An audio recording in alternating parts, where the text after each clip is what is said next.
the civilizational golden age. Chola rule को civilisational golden age भी कहा जाता है क्योंकि इस दौर में मैसिव इंफ्रास्ट्रक्चर्स, टेम्पल्स और फाइन ब्रॉन्ज स्कल्पचर्स का ग्रोथ दिखता है। चोला रूल में ट्रिमेंडस एग्रेरियन एक्सपेंशन की वजह से कावेरी बेसिन में मैसिव कैनाल्स बने, जिनमें सबसे फेमस उय्यकोंडन और राजेंद्रन वयक्कड़ आज भी एग्जिस्ट करते हैं। कैनाल्स के अलावा मैसिव वाटर टैंक्स भी बने, जिनमें सबसे इंपॉर्टेंट गंगाईकोंडा चोलापुरम का 16 माइल्स लॉन्ग सोलागंगम है, जिसको लिक्विड पिलर ऑफ विक्ट्री भी कहा जाता है। टेम्पल्स की बात करें तो राजराजा 1 के पहले के किंग्स ने भी कई टेम्पल्स बनाए जो साइज में काफी छोटे थे, लेकिन चोलास के टेम्पल आर्किटेक्चर का ब्रिलियंस और मैसिवनेस राजराजा के रूल में ही बढ़ता है, जो चोलास की प्रॉस्पेरिटी को सिंबलाइज करते हुए ओल्ड टेम्पल से लगभग 5 गुना ज्यादा बड़े हो गए। यूनेस्को ने the great living Chola temples को वर्ल्ड हेरिटेज साइट का स्टेटस भी दिया है, जिसमें 3 टेम्पल्स इंक्लूडेड हैं। बृहदेश्वरा टेम्पल ऑफ तंजावुर इनमें ओल्डेस्ट और लार्जेस्ट है, जिसे राजराजा 1 ने 1010 एडी में बनवाया था। 25 साल बाद उनके बेटे राजेंद्र ने सेम नाम का बृहदेश्वर टेम्पल गंगाईकोंडा चोलापुरम में बनवाया। तीसरा और सबसे छोटा टेम्पल ऐरावतेश्वरा ऑफ दरसुरम है, जिसे राजराजा 2 ने बनवाया था। चोला टेम्पल्स द्रविड़ा स्टाइल के बेस्ट एग्जाम्पल्स हैं। इनमें सबसे ब्रिलियंट स्ट्रक्चर और इंजीनियरिंग वंडर तंजावुर का बृहदेश्वरा टेम्पल है, जिसका ग्रेनाइट और बिना मोटार या सीमेंट का बना हुआ विमाना 59 मीटर टॉल है और 1000 साल बाद आज भी एग्जिस्ट करता है। विमाना पिरामिडिकल शेप के स्ट्रक्चर्स हैं जो द्रविडियन टेम्पल्स के सैंक्टम के ऊपर बनाए जाते हैं। बृहदेश्वर टेम्पल के इस विमाना के टॉप मोस्ट स्टोन का वेट 80 टन्स है और इंजीनियर्स आज भी इस पर डिबेट करते हैं कि बिना मॉडर्न मशीनरी के ये स्टोन 59 मीटर्स ऊपर पहुंचा कैसे।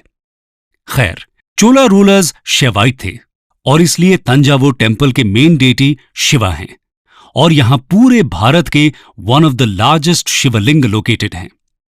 यहां पर हमें वर्ल्ड फेमस नटराजा का ब्रॉन्ज स्कल्पचर भी मिलता है, जो शिवा के cosmic dance of creation and destruction को सिंबलाइज करता है। स्कल्पचर्स में भोग शक्ति और सुब्रमण्य के ब्रॉन्जेस भी मास्टरपीसेस माने जाते हैं। वैसे ये चोला टेम्पल्स मैसिव ग्रांट मिलने की वजह से सेंटर्स ऑफ इकोनॉमिक एक्टिविटीज भी थे, जो साथ में विलेज वेलफेयर के लिए भी काम करते थे। लिटरेचर के फील्ड में भी काफी डेवलपमेंट्स हुए और पॉपुलर वैष्णव टेक्स्ट नलायिरा दिव्य प्रबंधम को भी चोला पीरियड में 12 अलवर सेंट्स ने कंपाइल किया। चोला एडमिनिस्ट्रेशन। चोला एडमिनिस्ट्रेशन भी उनकी लेगेसी का सिंबल है। यहां हमें एक फुली डेवलप्ड सेक्रेटेरिएट की इंफॉर्मेशन भी मिलती है। ऐसा कहते हैं कि पाम लीव्स यूज करके चोलास ने एक ब्रिलियंट रिकॉर्ड सिस्टम भी बनाया, जिसमें लैंड रिकॉर्ड से लेकर इंटेलिजेंस रिपोर्ट्स तक के रिकॉर्ड्स थे। इसके अलावा चोला एम्पायर 9 प्रोविंसेस में डिवाइडेड था, जिनको मंडलम कहते थे, और इनके गवर्नर्स स्टैंडिंग आर्मी भी मेंटेन करते थे। प्रोविंसेस को नाडु नाम के डिस्ट्रिक्ट्स में डिवाइड किया जाता था, जिन्हें ऑटोनोमस असेंबली नाट्टर गवर्न करती थी। वैसे तो चोला एडमिनिस्ट्रेशन लार्जली एक सेंट्रलाइज्ड पॉलिटिकल सिस्टम था, लेकिन उसमें पावरफुल और ऑटोनोमस लोकल एडमिनिस्ट्रेशन का एग्जिस्टेंस भारत के इतिहास में काफी अनोखा और यूनिक इनोवेशन था, जिसका क्रेडिट राजराजा 1 को दिया जाता है। यहां के विलेजेस को उर और सभा नाम की असेंबलीज गवर्न करती थी, जो ह्यूज ऑटोनॉमी एंजॉय करती थी। उर असेंबलीज के बारे में खास बात यह है कि वहां सभी कास्ट के लोग रहते थे, जबकि सभा असेंबलीज अग्रहारा विलेजेस को गवर्न करती थीं, जो चोला किंग्स द्वारा ब्राह्मण्स को ग्रांट किए गए थे। इस सिस्टम की लेगेसी और इन्फ्लुएंस हमें गांधी जी के विलेज रिपब्लिक्स के आइडिया और मॉडर्न इंडिया के पंचायती राज सिस्टम में भी दिखाई देती है। चोला मिलिट्री की बात करें तो उसमें सबसे इंटरेस्टिंग उनकी अनमैच्ड नेवल पावर थी।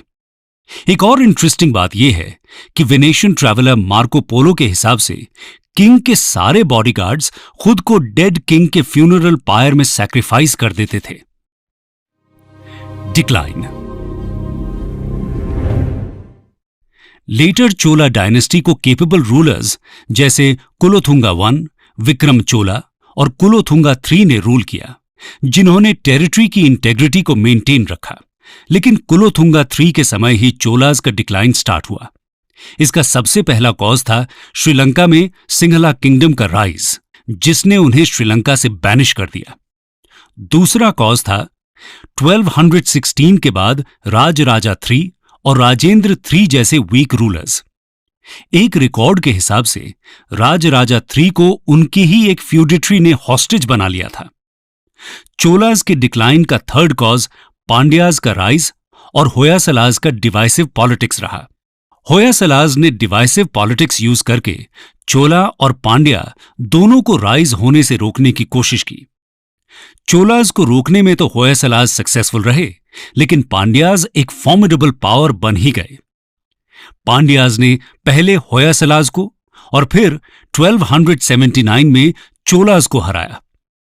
राजेंद्र III के टाइम तक पांड्यन एम्पायर अपने प्रॉस्पेरिटी के चरम पर था और 1279 राजेंद्र III के रूल की लास्ट रिकॉर्डेड डेट हुई, जिसके बाद चोलाज का भारत से नामो निशान मिट गया।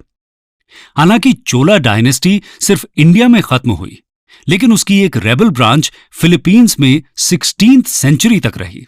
इस डायनेस्टी का फाउंडेशन फिलीपींस की सेबू या सुग्बू सिटी में एक इंडियन चोला प्रिंस राजमुडा लुमया ने किया था, जो वहां एक मिलिट्री बेस एस्टैब्लिश करने गए थे। खैर, स्पेनिश इन्वेजन के बाद यह किंगडम भी खत्म हो गया और चोला एम्पायर का ग्लोरियस इतिहास बन गया। लेकिन चोलाज की लेगेसी जिंदा है और आज भी वहां के कल्चर, रिलीजन और टेम्पल्स में फल फूल रही है।